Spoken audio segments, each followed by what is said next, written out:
This is the year that the Browns win the Super Bowl, everyone. This has been waiting to happen since the AFC and the NFC merged, or whatever that was, the AFL, whatever it was. And they made the NFL. They had some Super Bowls back then, some championships back then. But this is the year that they finally win the Super Bowl. Get rid of Brock Purdy, the check down king. I don't give a about him.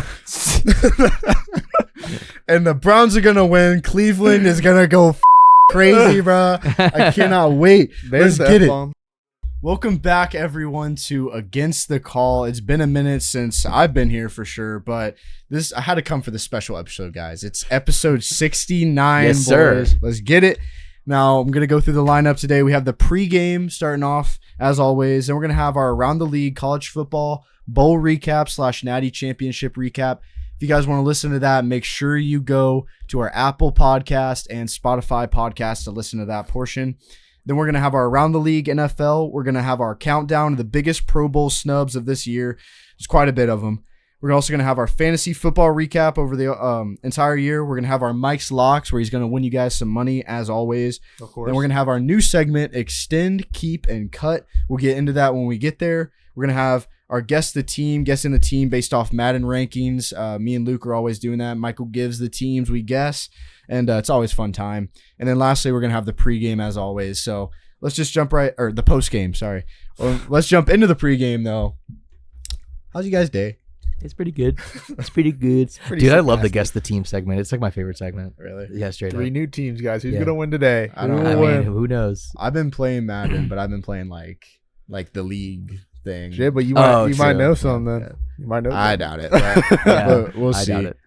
Other than that, guys, like I said, it's been a minute since we've all been here. It's a new year, new ATC. We're going to be trying to do some new things. No promises, as always. But let's just say we have 3 great minds right here, so we don't know what we're going to be able to cook up. But again, no John. Of course. No John again. And we are going to start taking bets on his excuses from now on. So comment down below. Drop it in the comments. Thank you, Mike. So let's just talk about, right off the bat, the GOAT of college football retiring. Nick Saban. Wow. What a career, boys. Yeah. What crazy. a career. 201 wins at Alabama. 7 national championships in total. Yeah. Only second to the one and only Bear Bryant, but, you know, it's... Well, he had more championships than Bear Bryant. Yeah, no, I'm saying about wins at Alabama. Oh, yeah. Yeah, because wins. Bear Bryant had like 250 something, or I think. Yeah, he did. Yeah. Somewhere around there. Yeah. And now the funny thing is, the previous 3 Alabama coaches that have retired one season after losing at Neyland. I just had to throw that fact in there, boys. There you go. Yeah.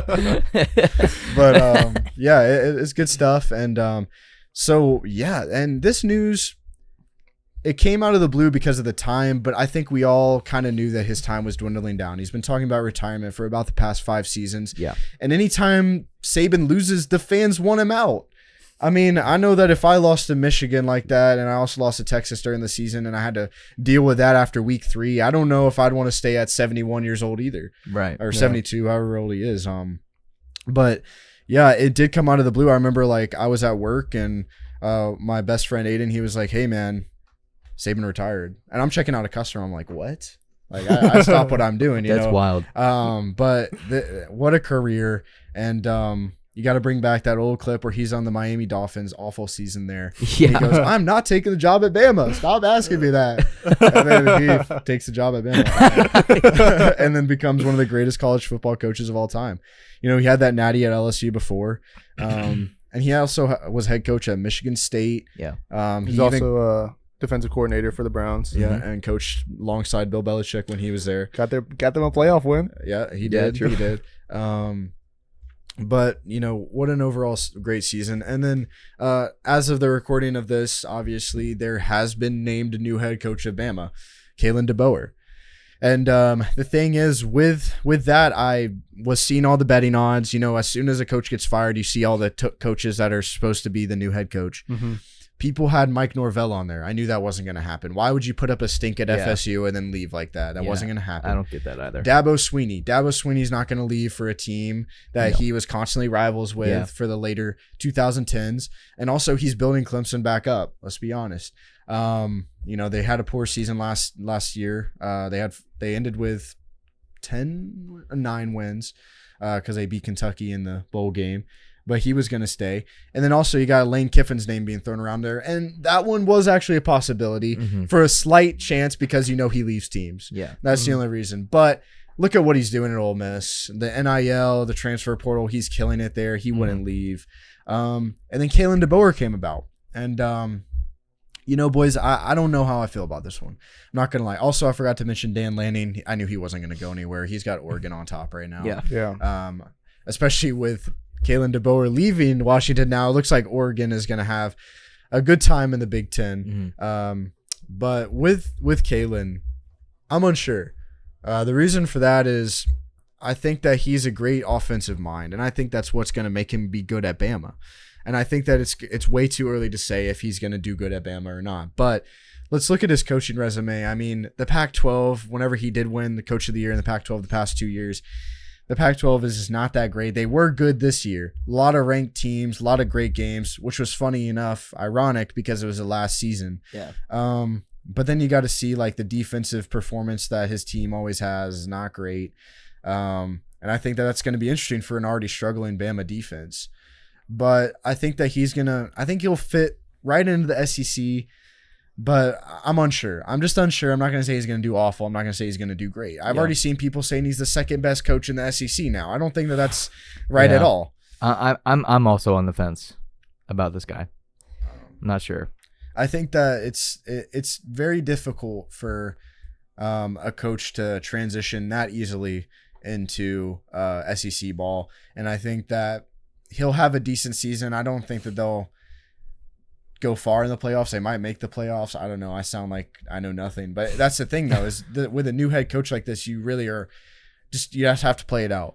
Just like I know with Billy Napier, they try to go with an Urban Meyer thing where it's like, hey, let's get this guy who's done great in the Pac-12 at Utah. Yeah. Let's put him in the SEC, see what he does. He did great. Billy Napier so far, take him from the Sun Belt, put him in there. He's not doing the best. So you really never know. Yeah. And we'll see what happens, but what do you think about Kalen DeBoer, Mike? I mean, they already got a bunch of outgoing transfers now. Right after Saban retired, I just kept seeing Alabama losing their players. So unless he gets those players, like replacement players, I don't know if his first year is going to be amazing or great. I think they'll probably be like a top 15 team, maybe not top like 10 though. But I think that they'll be back. It's Alabama. They're always going to somehow get back up to the top.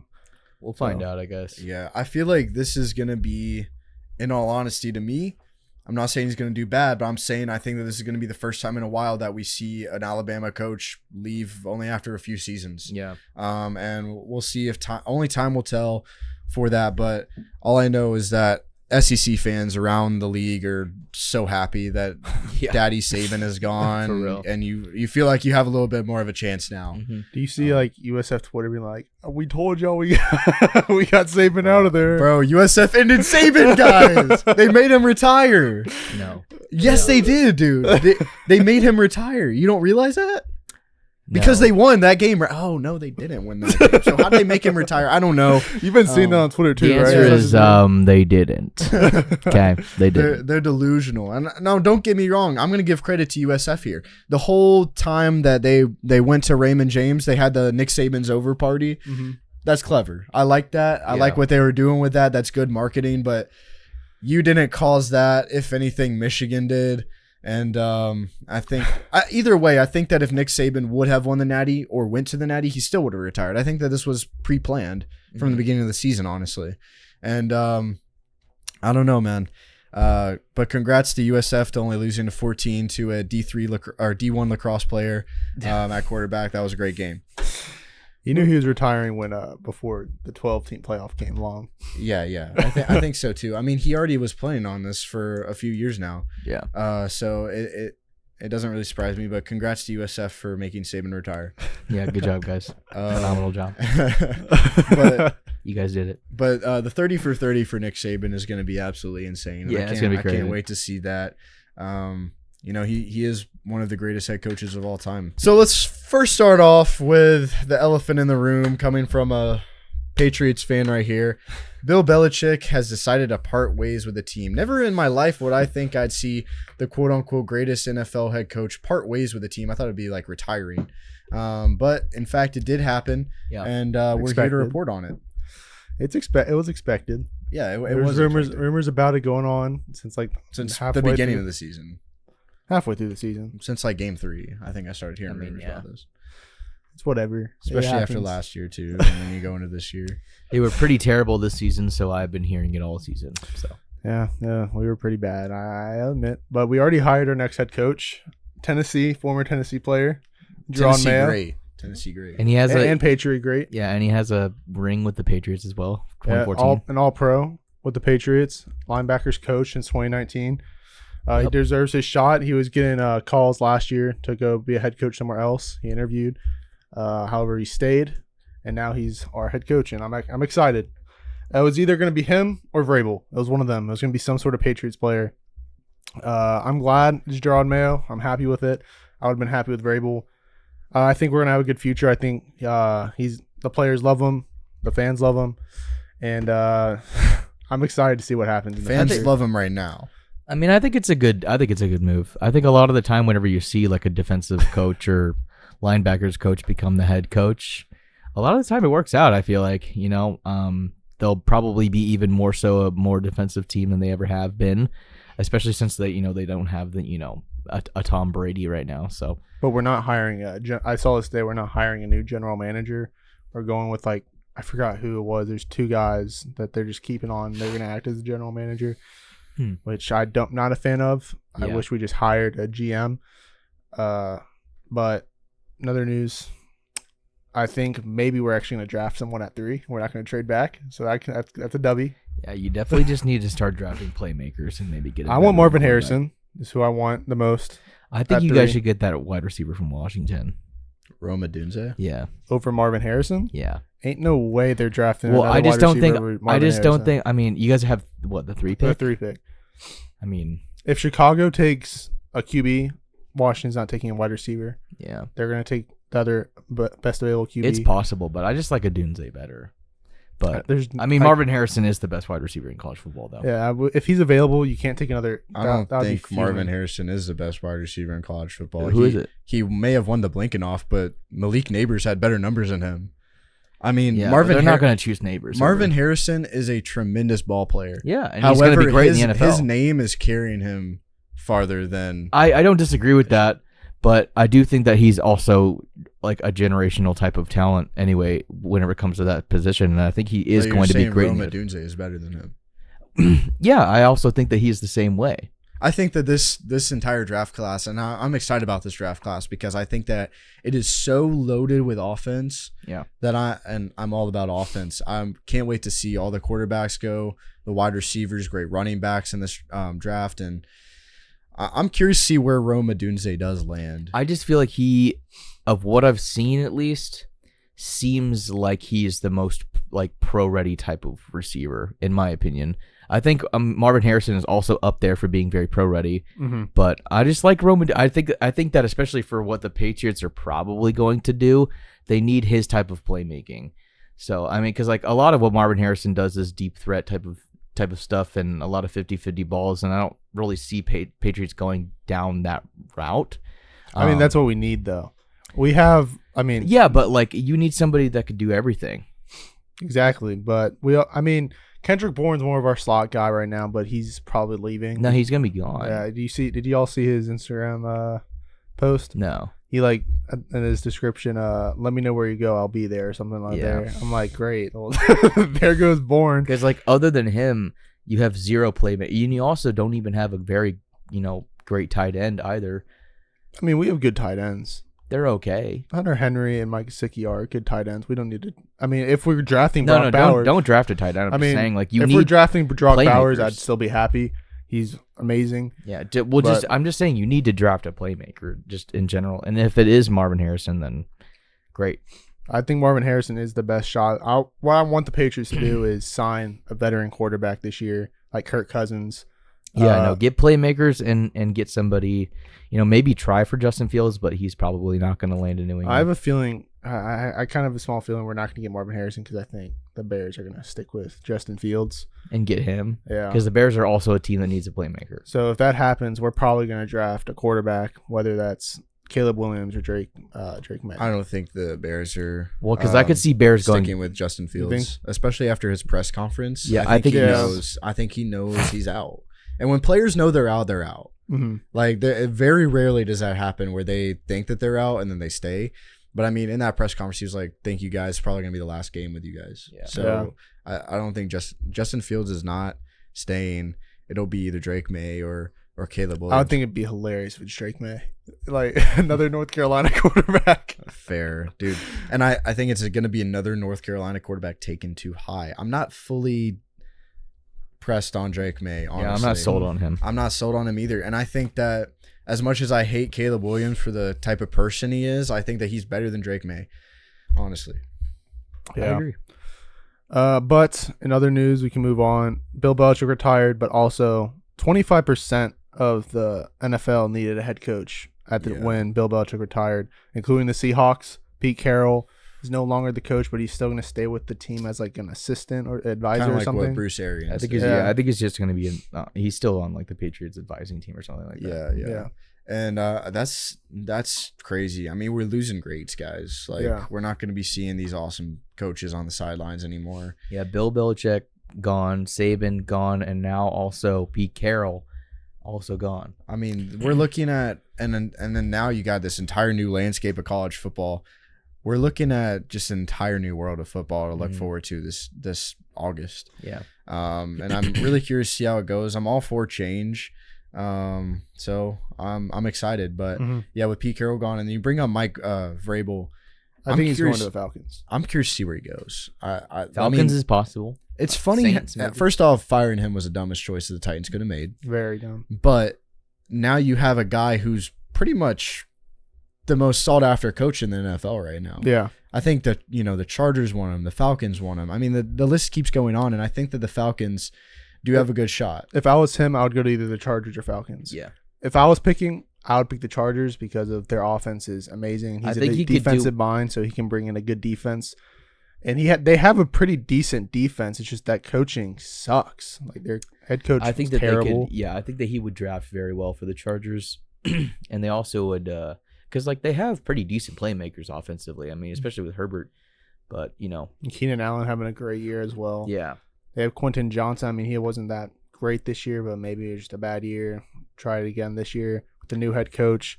We'll see. If I was him, I would go to the Chargers, but I would not be surprised at all with the Falcons because they have a very young offensive core that are good, and maybe they can actually use Kyle Pitts properly.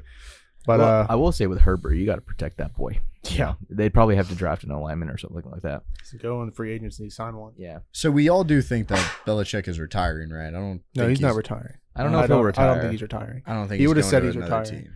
No. I don't think he's going to another team, but he'll probably stay with the Pats. I don't know if he's necessarily he's not retiring. staying. He's not staying with the Pats. You don't think so? No, I think You he's. don't think he's going to stay on the team? I think he's coaching somewhere else. Hmm. He would have retired. I'm not even just saying that because I love Belichick. He would have retired. It wouldn't have been a parting ways. He would have retired. I think it would be stupid if he went to another team. Because he's been players have hinted that he's going to go Patriots players. Like I said, Kendrick Bourne. I mean, they've said that they would want him at the Chargers too, but I just think it would be so stupid for him to coach at another team. He's older. Right I don't know why he wants to. He'd literally be on that team for max 3 years. Yeah, max. it'd be very stupid for him to move. I mean, he have to go to a team that's well-rounded right now. I mean, I guess the Chargers is kind of one where he could win one in 3 years, but maybe. I wouldn't go. I would retire if I was him. Yeah, I mean, Brady made him. There's no sense of going to another team unless you think Herbert can make him better or something like that. Brady made him. He did. Look at the numbers. I mean, obviously without Brady, he wouldn't have been as successful. But without Belichick, I don't believe Brady would have been as successful. He would have. I mean, he was successful with Bruce Arians. It's not what Brady said in his post. I don't get. We talked about this. It doesn't matter what Brady and Gronk I put on their think what- posts. You think that they're going to be like, "Oh, you're not the best coach ever. You're not." They didn't have to say that, but also he won a playoff game with the terrible Browns organization. Yeah, and then you know why he got fired from the Browns? Because he started sucking with them. He got Just traded. like he made the Patriots. He got traded. Okay, yeah, they got rid of Patriots. him because he started becoming a bad coach. He was Just still winning. Okay, yeah, he made the Patriots go to the playoffs that 1 year with Mac Jones. You saying that he wasn't like a bad coach the years after that? Whenever they had 7 wins with Cam Newton, now they have 5 wins this season. Come on now. I'm just saying, you can't say. I can say Brady made him. The numbers prove it. I mean, but you can't though. Like, Okay, go to the Chargers and then, get 7 wins again with Justin Herbert and we'll see what happens. all right, we'll see. If he goes to the Chargers, I'm saying they're going to go to the playoffs. I just can't believe you're defending Belichick right now, Mike. Why wouldn't I? Honestly, It's like wild. not Why that wouldn't I not that defend many Belichick? Patriots fans. After what he's done for us, of course I want to defend him. I mean, I think he's the greatest coach of all time. After Tom Brady, what has he done for you? I mean, we made it to the playoff once. It doesn't really matter after Brady. Without Brady, we had 3 years. Our team wasn't even that good at the time, and then we still made it to the playoffs 1 year. But like without Brady, all of those past years, I mean, if you take out Brady, your team is also still not really that good. I mean, yeah, but you can't. We don't know that Because though. like who do you have? You had like Wes Welker, who's like one of the most undersized like receivers to Wes ever be. Welker was a great wide receiver. But who made Wes Welker great? It doesn't really matter. Do you think? What do you mean it doesn't matter? You Like, it think does Randy matter. Moss would have went to the Patriots? No, he would not have. Don't even try saying he would. Who knows? Who knows? Oh, he would want to go play with. And some you also random had quarterback that they also don't had a very good defense just because Bill Belichick was a defensive coordinator for however long. Mhm. I'm sorry, Mike, but you just got to accept it. The Patriots dynasty is finally over. And we No, can this all era's rest. over. I know. We can rest. We can have a You nice guys can rest. chill. You guys can have a nice couple 7-9 seasons and Yeah. move on. Yeah. You still have 6 Super Bowls. Just embrace it. Just be like the Steelers for a couple seasons and just like suck, even though you still have the 6 Yeah, oh, dude. Whatever. Just like the Cowboys. Yeah, or the Cowboys as well. It's just Tom Brady definitely like. I'm not gonna say that Bill Belichick is a bad coach, but Tom Brady. You can't definitely say was, Belichick's a bad coach. I hate if anyone who's saying with that, like he's still a bad coach even if Brady wasn't there. We don't know that. We I don't. don't know- And I you I can't could say say that. he's like a mid coach without Brady. though. Yeah, You can't say that because we I don't could know. because we can see We what he do did know. before that. He And made the after- playoffs. You can see he what made the did playoffs before multiple and times after. with different teams and with the Patriots and without didn't win Brady. the Super Bowl either. He brought the Browns to the playoffs, dog, without Brady. Okay, so Kevin Stefanski is the best head coach ever. Then, like, come on, you No, can't say Kevin that. Stefanski is a great coach. He I think he's is. a great coach. But you he's can't a great say coach just at because he led the Browns to the No, playoffs. that's he's not one what of I'm the best saying. coaches. That's not what I'm saying. I'm saying You're he's trying not still- to die laughing. Bro. I'm not saying that though. I'm saying you can't say he's a bad coach because even if Brady wasn't there. I'm not saying didn't he's say a he was bad bad. coach, but if You said he was a mid coach. I You did said say he he was was a a mid coach mid-coach. without Brady. I'm not I saying did. he's a I bad did. coach, but this dude does not have 6 Super Bowls if Brady isn't there. It's facts. 100%. I don't even know if he has one. Okay. Well, we don't know that though. You can't say We do that. kind of know You that. can't say that though. I can. No, I you get can't. what I you're will- saying. I get what you're saying. You can't say that because it didn't happen. Yeah. But we can Exactly. assume. You We can't can- assume. We can assume. You're assuming that. I'm assuming he would still be a great coach. Okay, cool. I don't think that it would have been, and I think that a lot of the viewers would agree Yeah, with I me and don't. Luke, but that's fine. He would definitely have a Super Bowl still. Some just no ball. He would still have a Super Bowl. I don't know if he would, man. I He'd know go to the for a fact playoffs, he would. and he'd probably have playoff wins, but I don't think he would have won a Super Bowl. Okay. We can move on now. You can say okay.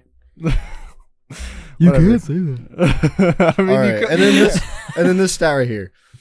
Pats beat more teams above 500. Oh yeah, this is because to the Bills and the Steelers than the Dolphins. You had to throw that in there, but one team's in the playoffs and one team's not. No, I'm just So that's saying. all I'm No, gonna this say. is for the crystal ball for saying how the Dolphins are going to lose Week 1. No, Bills at and the Steelers playoffs. are both in the playoffs. Oh, I thought you were saying this to defend Belichick. No, this is just for playoffs. That the Dolphins aren't going to go anywhere past round 1 because they cannot beat over 500 teams. This is my notes, first of all, so I don't really. No one's disagreeing with you on that. We haven't got to that yet. I know that was for that. You just brought it up. Okay, so then say your next point right here. Oh, the Griffin Murray. All right, now the Patriots on Madden might actually have a head coach, and we won't see Griffin Murray. Yeah. I still coach. think Belichick is so dumb for that. Honestly, I It never makes no understood it. sense. and Like, then why they is he asked doing him in that? like 012 like why. He just said, "I don't know." Yes, you do know. You just don't want to like. I don't know why he doesn't want to be in a video game. 'Cause he's maybe ugly? thinks he's ugly. Probably. He's self-conscious. Yeah. Don't hate on the man if he's self-conscious. That's sad. I don't know. I'm just focused on Cincinnati. Freaking Belichick. That was a good impression. Yeah. I don't know. I'm just focused on Arizona. How much time have we got? I don't really want to talk about that if we're not talking about Seattle. Let's go on to our playoff predictions now. All right. So we did our each of us did a playoff bracket before. Let's start off with the wild card round. We'll start AFC. So for me, we'll start with the Steelers-Bills game. I got Bills winning. What about you guys? I got Bills winning too. You see the snow there? Yeah, Actually and they have to crazy. move it to Monday at what, like 4:30? 4:15, 4:30. 4:15. I got the Bills winning. I think that after last year, if they don't win this game, I think Diggs is out. Yeah, I agree. I think that if they don't win this game, then this is going to be so embarrassing for the entire city of Buffalo. And that's no offense to the Steelers. But it's just the Steelers should not win this game. And if they do, I'll be very surprised. However, Steelers have been surprising everyone this entire season. Mhm. So I'm not fully convinced that the Bills will win this game. There's a slight part of me that almost picked the Steelers to win. And that's just because I know the Bills choke, but I don't think the Bills will choke in this round and not in the wild card round. Yeah. What about you, Luke? Yeah. I mean, it's hard to say. I do have the Bills winning, but I mean, if you look at it, Steelers 3-0 in their last 3 games, Bills 5-0 in their last 3 games.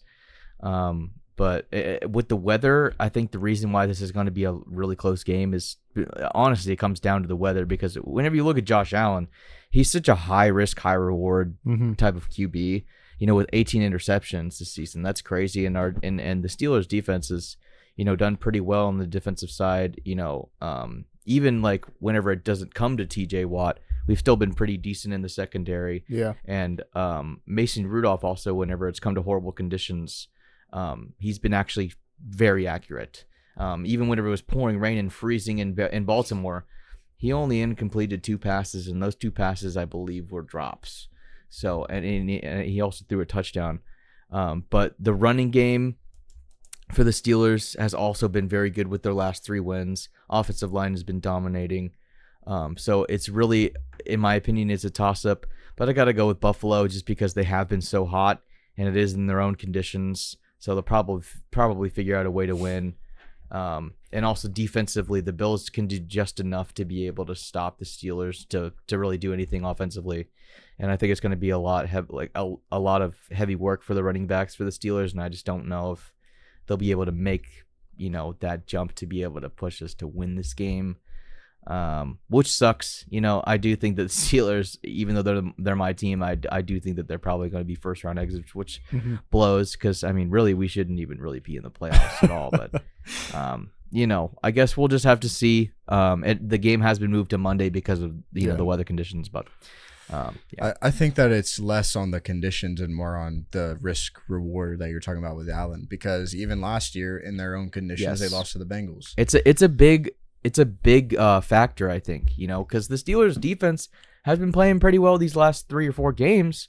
And Josh Allen, I mean, I know that they're 5-0 in their last games, but dude, it's crazy how, wild Josh Allen can get sometimes, and how reckless he can be with the ball security. Yeah. It's led them to a lot of their losses this season as well. And, that's why I feel like there's still a chance for the Steelers. But if we really have to analyze it deeply, it still always comes out with Bills being on top.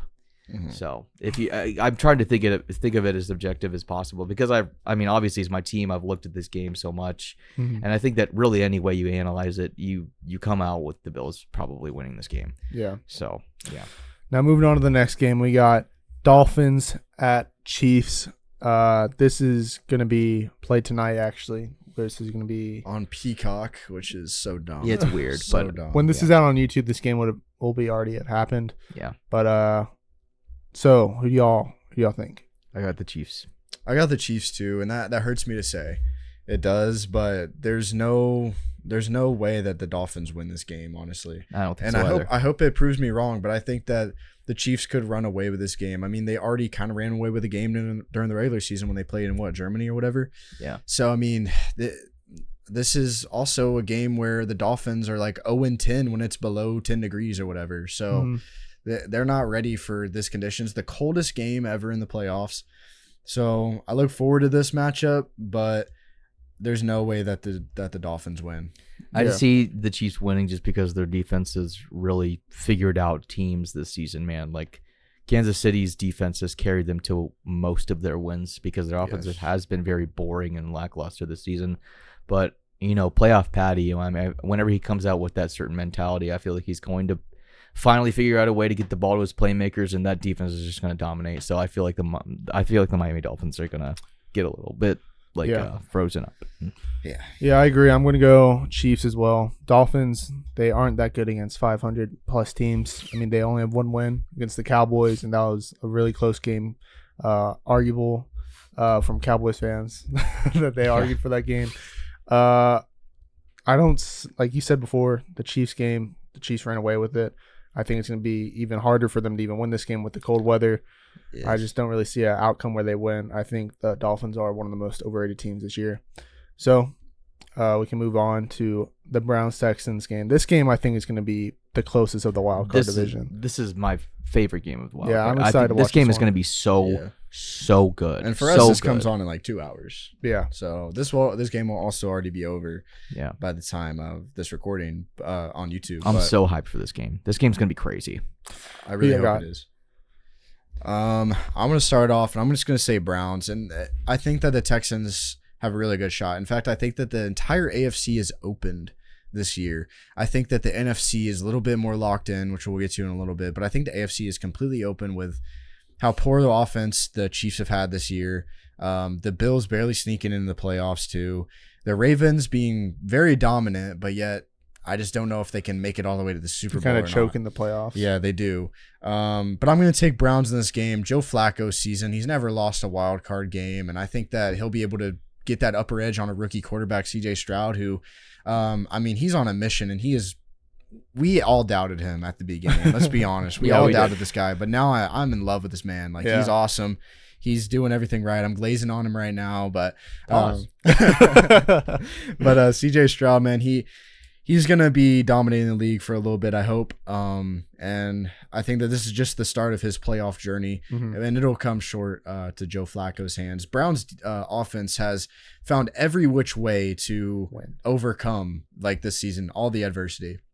And to have a guy like Joe Flacco, like Donald Trump said, he's an elite quarterback, at your helm, it's just awesome to see. Losing your best player on your team, Nick Chubb, at the beginning of the season, and you're able to use Jerome Ford and make him look like he belongs to be a starting running back in the league. I mean, it's insane. Kevin Stefanski is a great head coach, as we mentioned before, and Browns win. Yeah, I totally agree with you. I really like C.J. Stroud. He's really brought this Texans team to be a star team, all these young players. However, Joe Flacco is that dude this year. Come out of retirement, pick up the Browns, and just win, doing better than Deshaun Watson as their starting quarterback. I'm excited to see what happens, but like you said, Joe's undefeated wild card. I don't think that streak's gonna end today. Yeah, I think a little bit more of the experience is gonna win this game for the Browns. However, also got to think too, the Colts could have been in this game if they wouldn't have thrown it to a third string running back or whatever that was during that last game against the Texans. But we can move on. Bills. Oh wait, what's Luke's? No, I have the Browns as well, just because of the sheer fact that really the Texans never do very well in the playoffs. And also, a lot of these Browns players, have had this experience in being in these big playoff games. Plus, I think that the veteran status that the Browns have is just going to overthrow the Texans.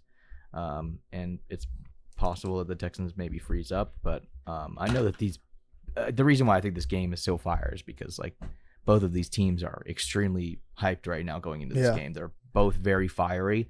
And I think it's possible that it could be a shootout. Maybe some fireworks go out. So... but I have the Browns. Perfect. Now let's go on to the next round of the AFC. First game. So we all had Bills and Chiefs winning, correct? Yeah, we did. So it would be Bills Chiefs. I think we might have different opinions on this one. I think the Bills are going to win this game. I have a feeling with how pretty bad the Chiefs' offense has been this year. Patrick Mahomes' worst year as a starter. They have a really good defense. I'll have to give them that. Probably their best defense is Pat Mahomes has been the starter. But I have a feeling with the Bills have good defense that they'll be able to stop that Chiefs offense. Travis Kelce's had a down year for him as well. Yeah. Maybe if Taylor Swift's there, maybe that he'll have an amazing game. He'll be there. But I think overall he's lost for their attendance. He has. That is true.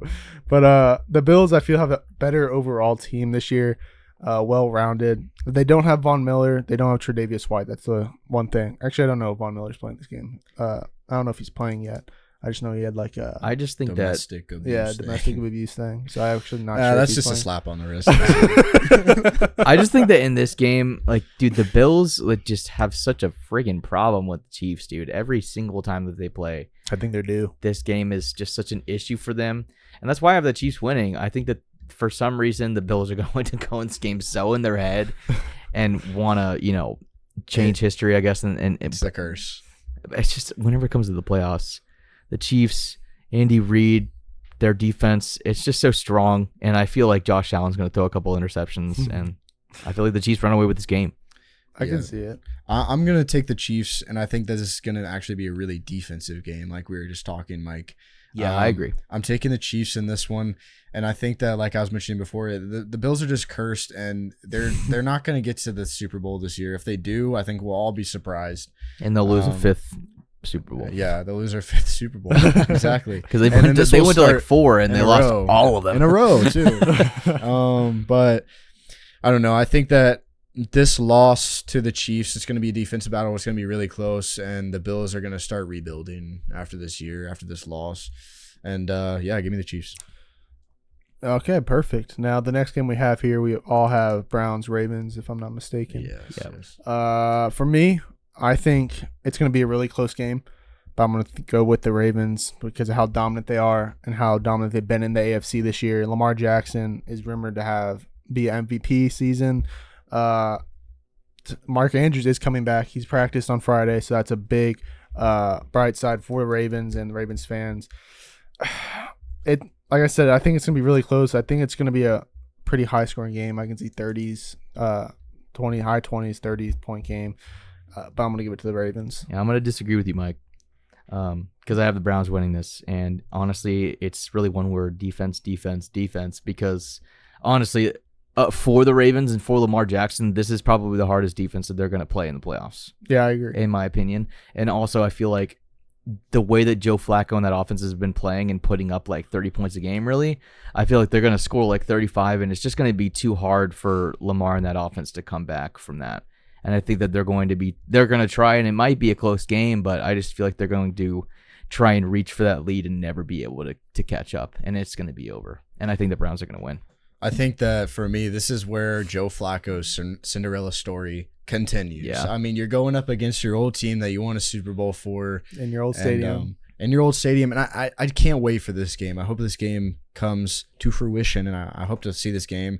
But this is going to be Joe Flacco's time to shine. He is going to show, like, I'm still a good quarterback even when I'm not with your organization. I'm going to beat you, and I'm going to go to the AFC Championship.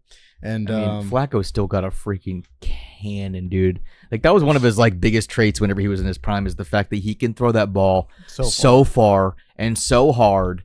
Like, the velocity on that ball is insane. Like, he's just got a crazy arm, and he's 38 years old, and that cannon is still there, dude. All right, moving on now to the next game.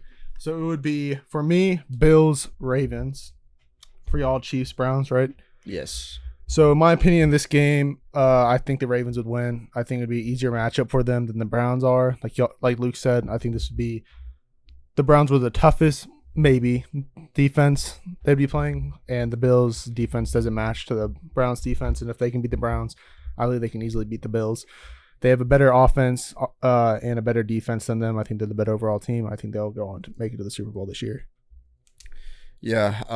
For me, I think that this is where Joe Flacco's Cinderella story continues even more, because I'm going to tell you this right now. Think back to 2020 when the Browns played the Chiefs in the playoffs with Baker Mayfield, and the Browns came up just short of beating the Chiefs. Chiefs ended up going to the Super Bowl that year. So, not a bad loss for the Browns. Just to get bolly-whopped by the Bucs, but, Great game. But then continuing on to this, I think that the Browns, this is where they show up against Chiefs offense that just isn't all there this season. Now, it is pretty scary to me that you got the Chiefs versus Browns. When you think about these two franchises in the AFC Championship, it's almost an automatic Chiefs to the Super Bowl again, which kind of is the scary part. But I'm going to take Browns in this matchup. Keep the storylines continued, guys. Give me the Browns. I think that they're going to match up. I think that Joe Flacco's offense is going to match up pretty nicely to this Chiefs defense. I think that the Chiefs defense is going to start getting a little worn down, especially after the Bills game that they have to play against, which is going to be fully defensive. And I think that hopefully the Browns come up big. Yeah, I'm going to take the Browns as well, honestly, for pretty much every reason that you said. I take the Browns. I mean, the Chiefs are just, not that same team from these past years. So, and I think that I'm going to keep the Browns going on with Joe Flacco's Cinderella story return. Perfect. So, yeah. So y'all got Browns going to the Super Bowl. I got Ravens. Moving on to the NFC now. We're going to start with the wild card games. The first game we got is Packers, Cowboys. For me, I think the Cowboys are winning this one. I mean, you're going to be different than a lot of mine then, Mike. We just don't agree on I got the Cowboys winning this too. I think it'll be close because the Cowboys kind of choke. It's not going to surprise me at all if the Packers win. I mean, it's not going to surprise me one bit. I'm going to have the Cowboys in here just because I think it's going to be kind of like last year where they go into the wild card. We all think they're going to choke again, and then they lose. Or they win, sorry. So I think that they're going to win in this game. It's going to make up for the, McCarthy storyline. It's going to make up for the Dez Bryant catch, all that shit. It's going to make up for it. And I think that the Cowboys will win this game. I see Green Bay winning this all day, man. Just strictly because Dallas being a first round exit is such a safe pick. I know, but the offense is just so explosive this year. And I know that it's... And they have a very well-rounded defense as well. But Jordan Love has been playing lights out in these past, last game. He's still also his first year. Yeah, that's what worries me as well. Don't get me wrong, that receiver core in Green Bay is actually looking to be great. Yeah. And Jair Alexander on defense, I mean, it does scare me, but whenever you're going to have... I'm guessing the matchup is going to be Jair Alexander against CD. Yeah. I think CD wins that every time. Yeah, I agree. I just definitely see Dallas choking in this matchup. 100%. They're gonna choke, but I just don't see in the first round. Yeah, I think it would be just their offense is so explosive this year. Tony Pollard isn't having his best year, obviously. Yeah, it's not what we expected, but CeeDee Lamb is picking up where he needs to, and they also have Michael Gallup that came back. They also Dak Prescott's having an MVP type season this year. So he's going to get a contract extension for sure. So dumb decision. I'm not. It's just the Cowboys. They're going to extend them. I mean, Jerry Jones loves him, bro. Loves him. But that's why I got the Cowboys winning. But the next game we got now is the Rams versus Lions. I'm pretty sure we agree on this one, Luke. I got the Lions winning. It's the matchup. Stafford's coming back to Detroit. Goff is playing his former team as well. I think it's going to be a crazy game. This is also, if it's not the Texans-Browns game I'm most excited for, it's this game. The return game, everyone's hyped for this. I got the Lions winning, though. Yeah, I have the Lions winning as well. I just think it's not even going to be really that hard for them to beat the Rams. I just don't think the Rams are that hard of a team to beat. I really don't. Yeah. I think that the Rams in the playoffs is scary, honestly. Why, though? And the reason for that is because of what has happened these past 5 games with Matthew Stafford, Puka Nacua. And I mean, Cooper Kupp is not having a great season, but Puka Nacua is carrying the offense right now as a rookie. That's fine, but I mean, listen also to this. His first year, like you guys said about Jordan Love. I think that that's different is wide receiver. I think that with this game, everyone is expecting the Lions to win, and that's what makes me pick the Rams, honestly. I think that this will be kind of that situation, as I mentioned before to you guys, last season, Vikings, Giants, everybody's like, oh, yeah, the Lions are going to win. Just like, what was it, last season or this season? We all were like, oh, the Lions are going to beat the Vikings so easily, and the Vikings won. I think that it's going to be interesting. This game is going to be my favorite game other than the Browns-Texans too. But I think that this is perfect for Matthew Stafford to win this game too. In Detroit, in front of everyone, Jared Goff loses to his team that he formerly took to a Super Bowl. And I think that I'm looking at the storylines here. I'm not really looking at it on paper. Yeah, I'm not buying into the storyline on this one. I think I'm buying into the storyline because the NFL is something crazy. And I think that I don't think it's rigged. I mean, because you can say it's Matthew works. Stafford going against the Lions, but you can also say Jared Goff is going against the Rams.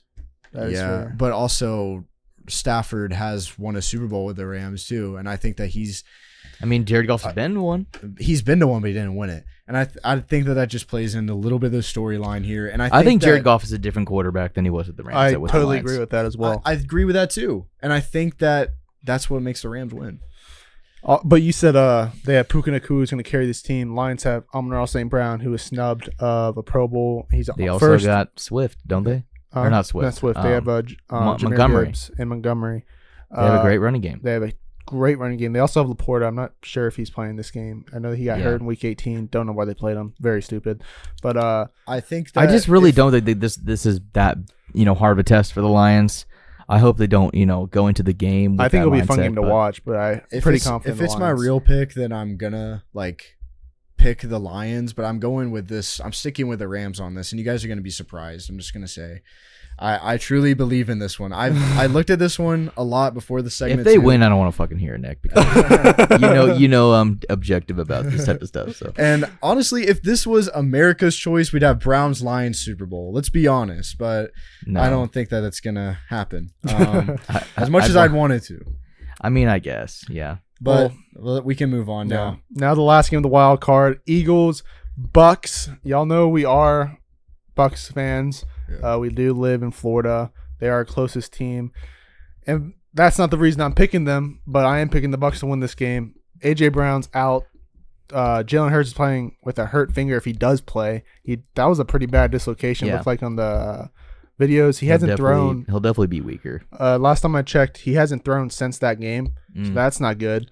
As long as you get a few guys to push his butt into the end zone, they'll just tush push every single time. But the Bucks are doing they're on a tear this year. I'm not even gonna lie. Their defense has been great. And Tony Winfield has been amazing for them. Baker Mayfield has really stepped up and shown how good he is. No matter what team he is on, he can bring a team to the playoffs. And they have that great receiving core. So I mean, I wouldn't say that they've been on a tear this year, but definitely with for what they're expected to for the second half of the season, 100%. I think so. For me, I am picking the Bucks in this game, same. And that's only due to the injuries. I think that if it weren't for the injuries, the Eagles would run all over. I agree with you on that. But the thing is, too, you got to look at the past 2 games of the Bucks. They have been nasty. I mean, they have lost to the Saints by double digits. They won 9-0 to the Panthers, which was just so weird. Yeah. And that was a game to clinch. So I'm looking at this game very, very I don't know. It could go either way because also the Eagles, they're a bunch of dogs too. You got to think about that. And also you're talking about the run game earlier. You got it mixed up with DeAndre Swift on the Eagles. I think DeAndre Swift is insane on the Eagles, and he'll be able to. I love seeing that. Yeah, I love seeing that dude carry the rock. He's actually a very good running back. And I mean, we knew this coming out of Georgia for him, and I think that this is going to be very, very close. And if the Eagles win, that is going to be detrimental to their entire franchise, and their fan base is going to go whack. Yeah, I just see the Bucks winning this. But I think that the Bucks are going to be one of those little surprise teams too in the NFC. I think it's going to be the upset of the first round. Yeah, it'll definitely be the Bucks. I feel like winning, especially since, like you said, AJ Brown is not even playing, going 1-5 for your last 6 games. Jalen Hurts is playing, a little handicapped. Yeah. I mean, I just feel like it's just not a full Bucks Eagles matchup, if that makes any sense. It's not a real test for either team. And I feel like Bucks have such an advantage here right now, and they need to take advantage of it, of that advantage, I guess. AJ Brown is a big missing piece. However, I'm not as worried as I am with Jalen Hurts' finger, because Jalen Hurts can still sling the ball to Devontae Smith. Mm-hmm. Who else? Jalen Rieger on that team. No, Jalen Rieger's not on the team. Just the fact that he hasn't thrown all week is not good. Yeah, I think about somebody else, but that's my fault. But yeah, that's what worries me too. So I gotta go Bucks. Yeah, I just feel like they just have an advantage in a lot of different ways. I really don't think that it's necessarily because at full strength, I don't think that the Bucks are a better team than the Eagles. But it's just because of what's happened in these last 6 games and how just disappointing the Eagles have been. Just not even bad, just disappointing. It's just what are you guys doing? I mean, you went from the 1 seed to dropping because of all the games. They were 10-1, and now they're what, 11-6? Yeah. That's crazy. What is going on? Mm-hmm. It's not acceptable, and I just feel like the Eagles definitely are not necessarily a guarantee, but it's a very safe bet to say that they're first round exits. Yeah. And I mean, you got to realize too, Antoine Winfield Jr., who was snubbed to the Pro Bowl as well, as we mentioned, Amon-Ra St. Brown. Extremely snubbed, by the way. I mean, look at this.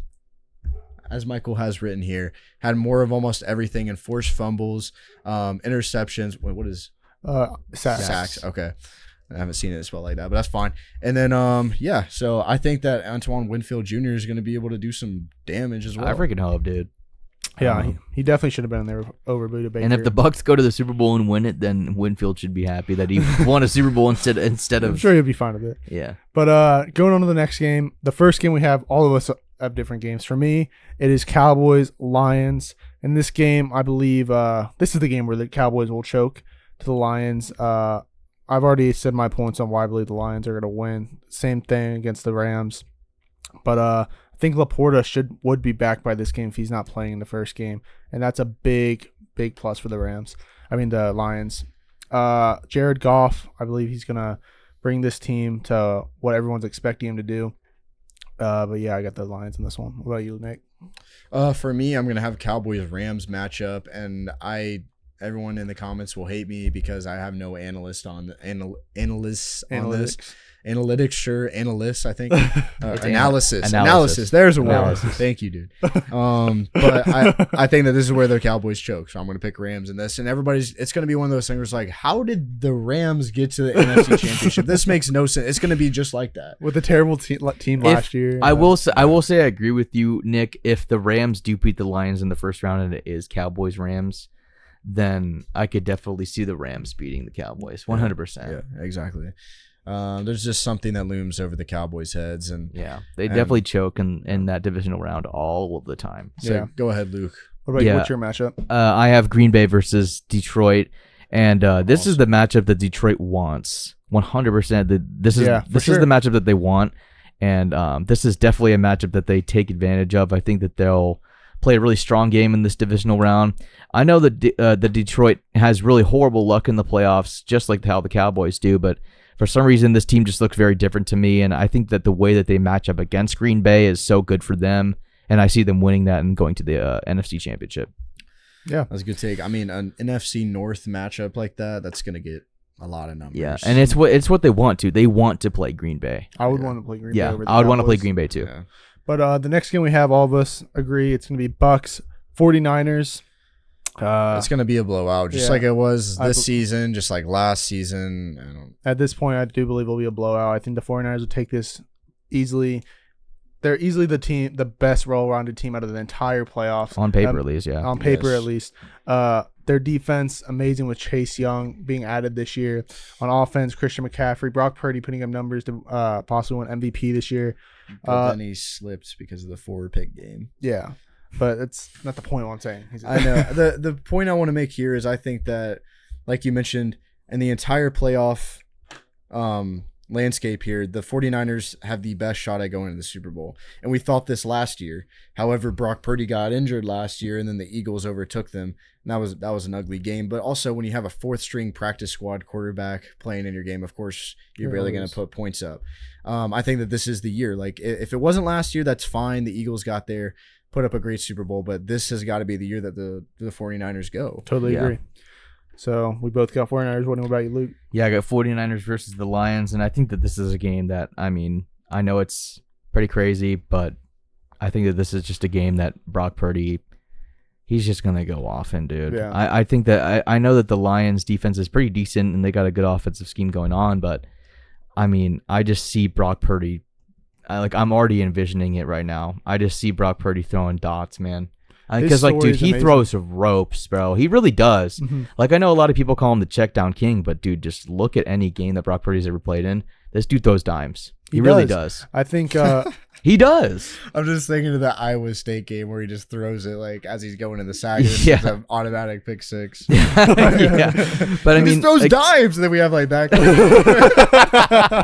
That's hilarious. That would be a good clip. But no, in the NFL, dude, these past couple games, especially against high NFC competition, he's performed very well, and I love the Lions. I love them in the playoffs as well, but I think that the 49ers are just so unbelievably dominant in every single facet of the game, even special teams, man. I mean, they're just very good. So I think that they're just probably the hardest team to beat in the NFC right now, and I don't necessarily see the Lions doing it.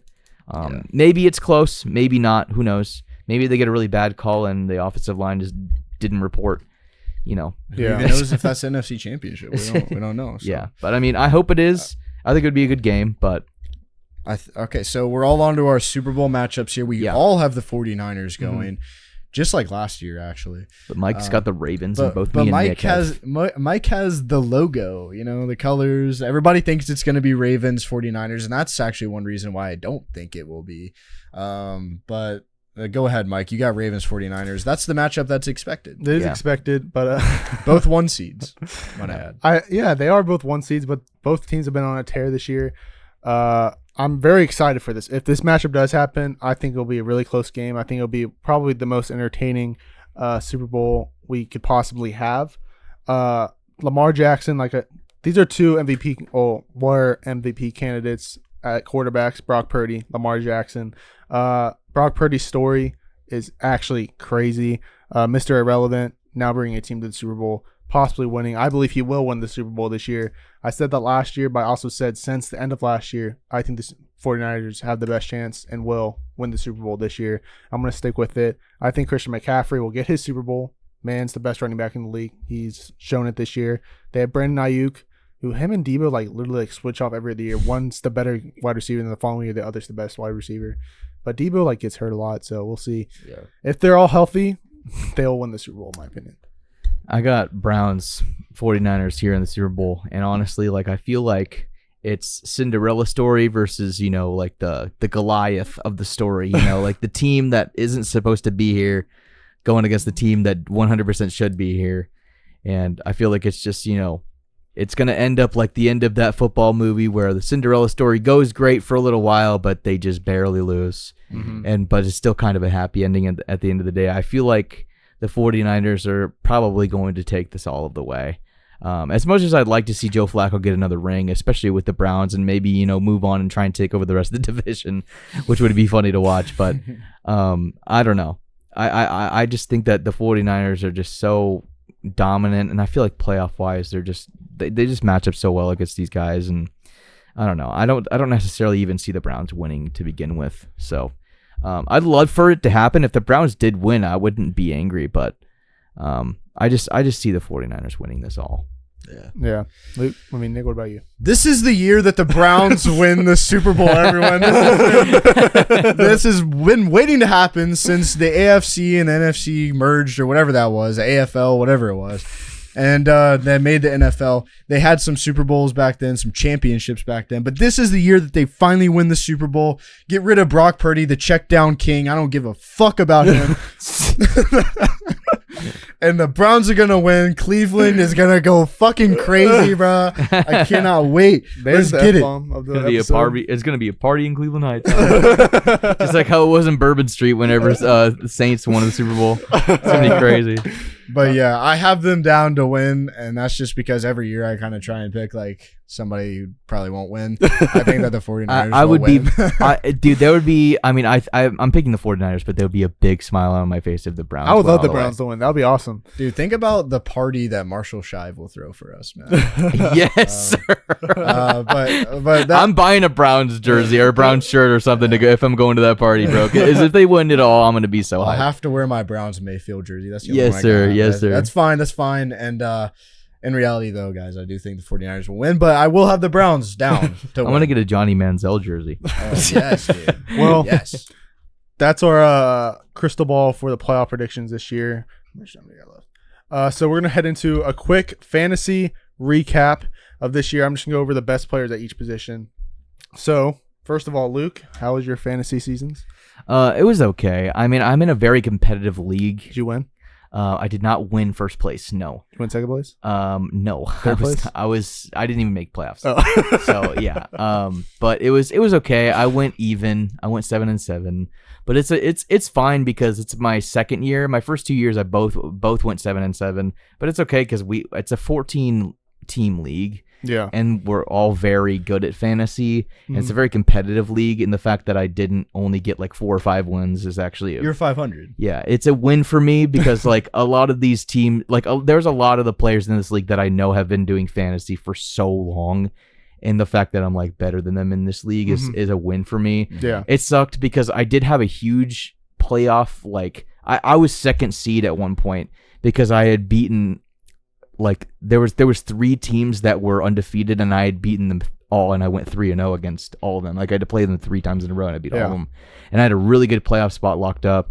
And then I lose to the worst player in our league 2 times. Like, it was ridiculous. And then I just, like, went on this weird losing streak because Travis Kelce freaking sucks. But that's good. Yeah, but 500. I went 500. Wasn't that horrible. But I'm happy about it because it's a very competitive league. But I want to come back with a fire next year, man. I want to do so much better. Yeah. What about you, Nick? You're in 2 leagues? I was in 3. Yeah. And the third one was a league I was just thrown into last minute. A buddy of mine paid the pay-in fee for me. And I was looking at that as like a league where I could just handle business and get an easy $100. Didn't turn out that way. A lot of my players started shitting the bed, especially Justin Herbert. And Especially when he got hurt. Yeah, and also it was on Sleeper. I'm just not entirely sold on Sleeper. And also it was a 2 flex league. Not a fan of that at all. I hate that. So I just kind of like fell out of it. I started getting a few losses and I just kind of left it. I'm pretty sure I ended with like 5 wins and I probably became last place, but I haven't even checked it, honestly. My other 2 leagues was a league we had with me, my dad, Mike's dad, Mike's cousin, and John. And that's always a fun league. Next year, we will put money on it. Michael's dad won, which is great because I played him in the championship and I lost, but he wants to kind of rub it in my face. And I'm just like, well, there was no money on it. So yeah. And he hates that so much. He does. Sorry, Mr. Andy. But, hopefully next year we can put money on that. That was just disappointing. I just had disappointing seasons and came 4th place in our main money league that we always do and have fun in. Lost to Christopher. I could have, which is Michael's brother, could have had my money back, but my team just kept shitting the bed. Every game that was needed to win, they would come up short. The second most points in the league too. Second most points. Yeah. Finished behind this guy. Which my team was absolutely insane this year. Yeah, I went 7-7 and I was third most points scored. Yeah, like sucked. Like we're about to get to the best position players and how many points they had. Michael had 2 of these guys. I actually had 3 at a point. I traded away. I know I had 1, 2, 3, 4, 5 at one point. It was just crazy that I even went 7-7 because, dude, the amount of like 150-point games that people would be putting up, I was like, how? Yeah, dude. If we did awards, the like regular season game between me and Michael would be best game. It came down to the wire, and I won 186 to like 160 something. Like it was the highest fucking point performance ever. I did win by 0.2 this season though. Literally one passing yard. And then I won by one passing yard. The funniest part is if we had awards, dude, I would be winner of the best game, loser of the worst game. Yeah. Because I lost to Michael's brother who had the worst record in the league by like 0.5. I probably would have won that award as well because I won by 0.2 at one point and then also lost to the worst team twice. It was such a bad beat, dude. Such a bad beat. My fantasy overall, I was in 3 leagues. I did very well. The one with my dad and Nick's dad, I did very bad. I wasn't really paying attention because there's no money involved. I kind of like stopped paying attention halfway through. But my other 2 leagues, obviously, like I said, I'm back-to-back champs in the OPS Fantasy League. Got a belt and everything, so it's awesome. But also, I came in 3rd in my other league. Don't know how. I barely made the playoffs. Everything went right for me, and then I just went on a winning streak. Lost to Christopher, actually. He made the championship. He won. And then I played my cousin Kyle in 3rd place and barely beat him. I was freaking out. But won my money back in every league. But like Nick said, let's head into the fantasy recap. In our league, and by the way, I didn't really make trades for these players. I drafted or picked up these players throughout the year. So at QB, it was Josh Allen. I did not have Josh Allen. I had Lamar and Dak Prescott. But Josh Allen did the best, 450 points. After that, wide receiver, CeeDee Lamb, amazing year fantasy-wise. I should have picked him up in both leagues. In the draft, I was. And I obviously got him in the OPS league. But in my other league, I picked Devontae Adams over him. Very stupid of me. But running back, of course, Christian McCaffrey, 391 points, amazing. And then tight end was rookie Sam Laporta, 239 points. He was on waivers, had to pick him up when I saw him starting to get his first few weeks. Then defense, Ravens with 226, and kicker Brandon Aubrey, 202 points of the Cowboys. He was a very big surpriser this year. Made the Pro Bowl, well deserved. I'm a very big fan of Brandon Aubrey this year. It's insane that I drafted Travis Kelce like second round, like with Sam Laporta, man. I'm in a keepers league, or I'm in a dynasty league, so he was like my keeper. I had it was either him or who was it? Jamar Chase. I ended up getting Jamar Chase anyway, but like, yeah, I'd love to play in a keeper league, to be honest. That'd be fun. Yeah, we can just form one next year. If you're gonna do a dynasty league, keep one keeper. Don't do 2 or 3 because it's just too much. I wouldn't.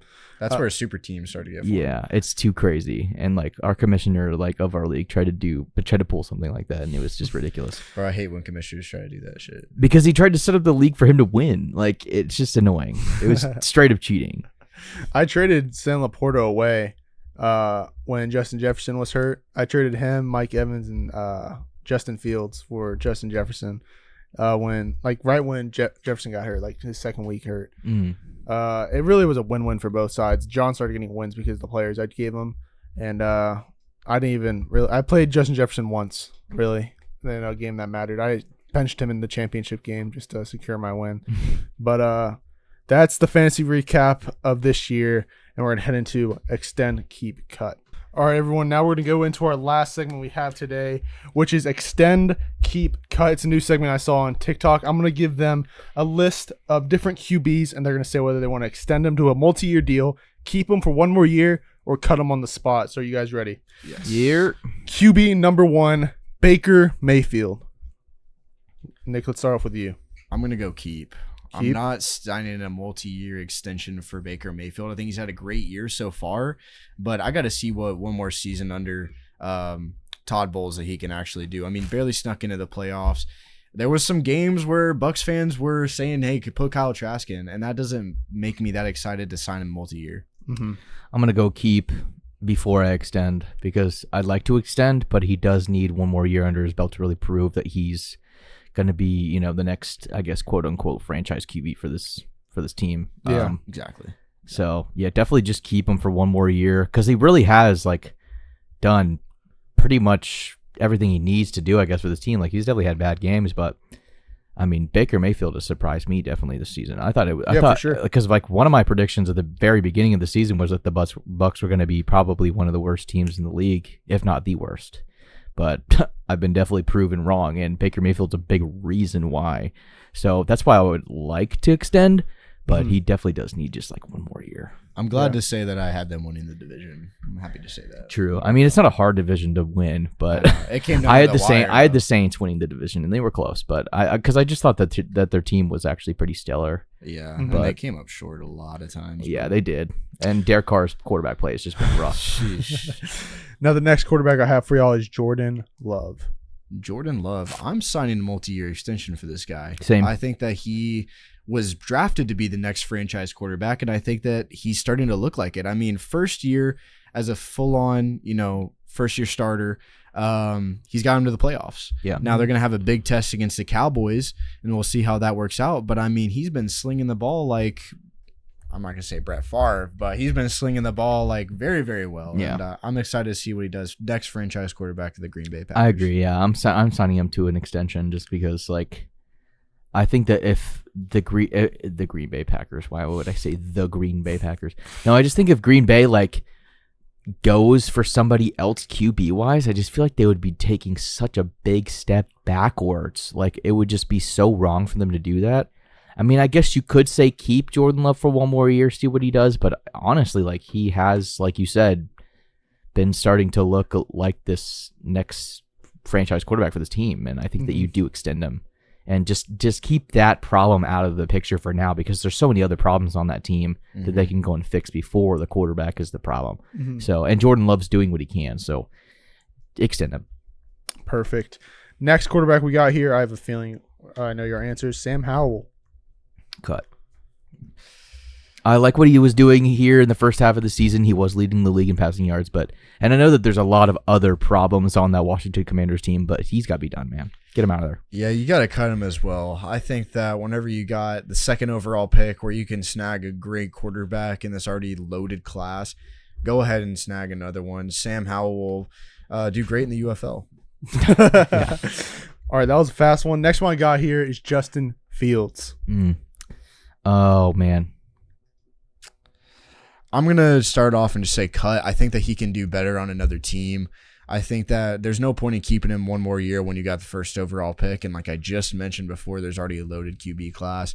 You can pick either Drake May, Caleb Williams right off the bat and see how they roll. You've already rolled with Justin Fields the past few years, and things haven't been good for the Bears at all, even when adding wide receivers. So I don't think that he's like the worst quarterback in the NFL. I'm not saying that, but I think that it's time for him to get a new look in the NFL, new landscape, be on a new team. I'm cutting him.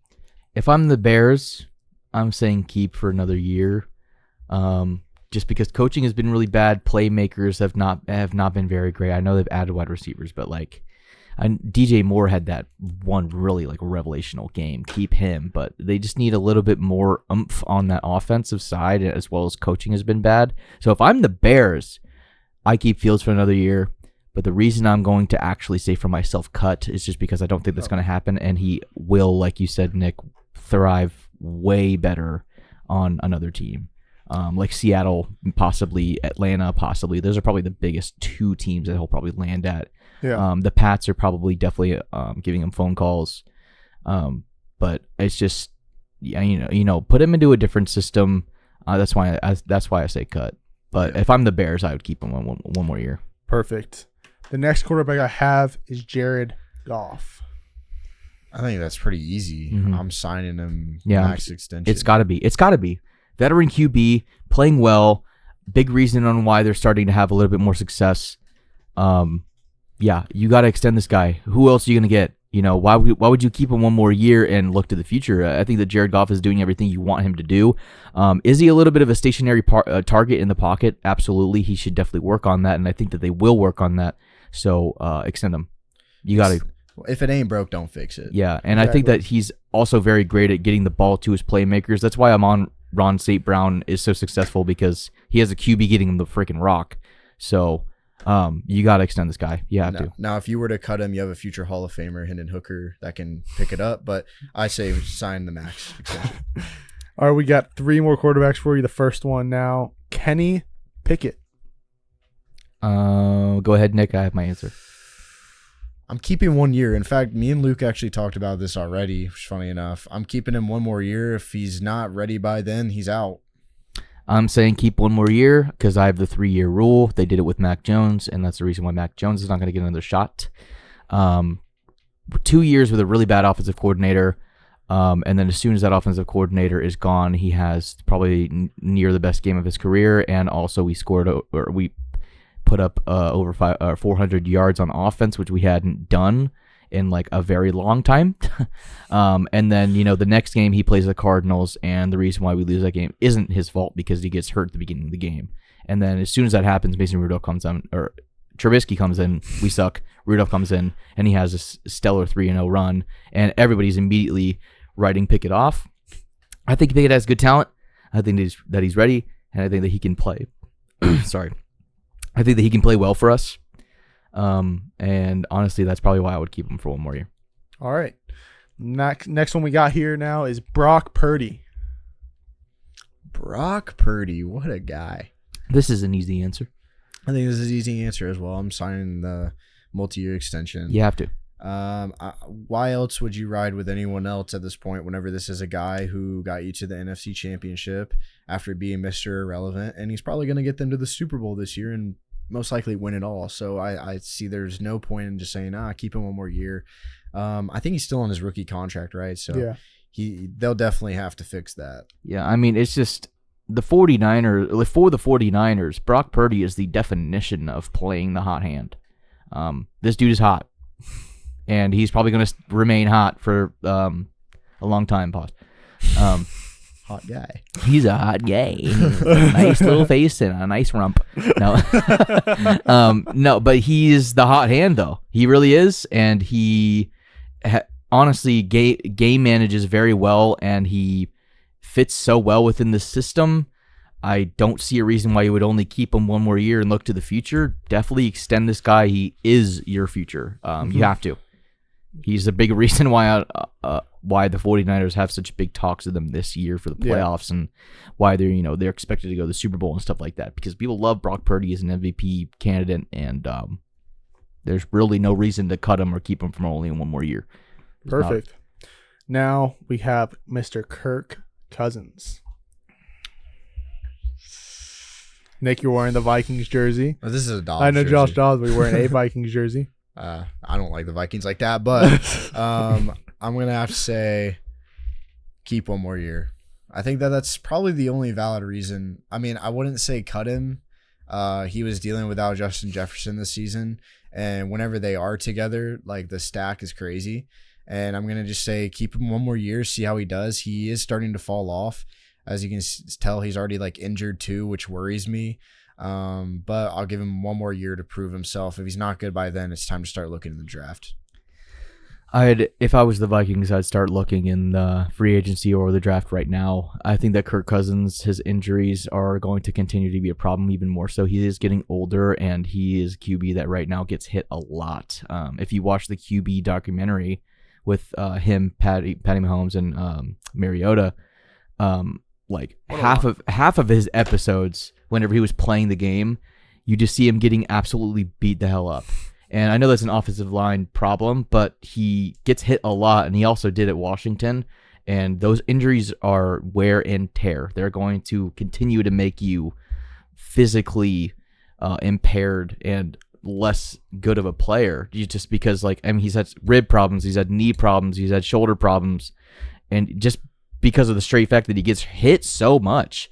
Mm-hmm. So I'm going to say cut. I say put him on maybe a different team, see if it works out there. And if it doesn't, Kirk Cousins, I'm sorry, but your career is done. It's got to be. Perfect. Well, that's going to wrap it up for Extend, Keep, Cut for this week. We're going to head to the post game now. Thank you guys so much for listening to this week's episode of Against the Call, episode 69. Wow, it's been a lot more episodes with the specials, but we've come a long way. I'm excited to see what we got in store. But if you guys want to go to see a basketball game that's coming up, if you want to go. Hey, UCF basketball is killing it right now. Oh, UCF beating Kansas. We totally forgot to talk about some college basketball, man. And we can talk more about it next week. And just NBA in general, too. Yeah, we definitely will. When NFL ends, there's going to be a lot more basketball being talked about. Yeah. But again, if you want to go watch any of those games, there's a perfect way where you can get cheaper tickets. I think I heard about that, actually. Yeah, did you, Luke? Was it, what was the web? It's like a code.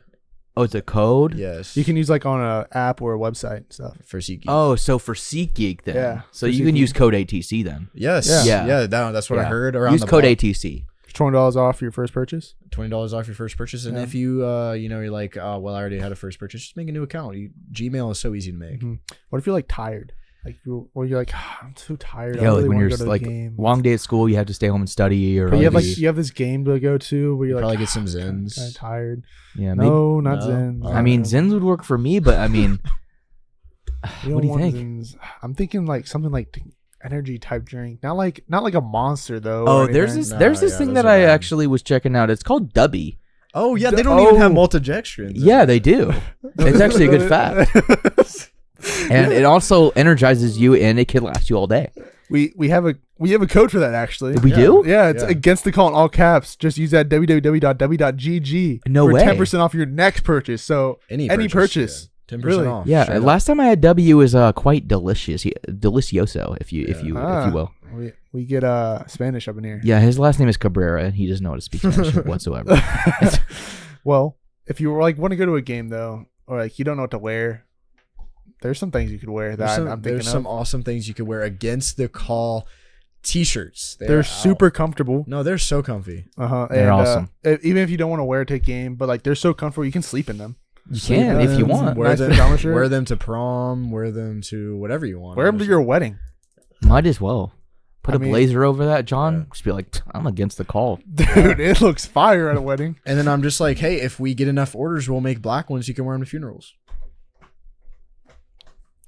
This has been Against the Call. This has been the 69th episode of Against the Call. Thank you guys so much for watching. It's been hype. But yeah, we'll catch you guys next time.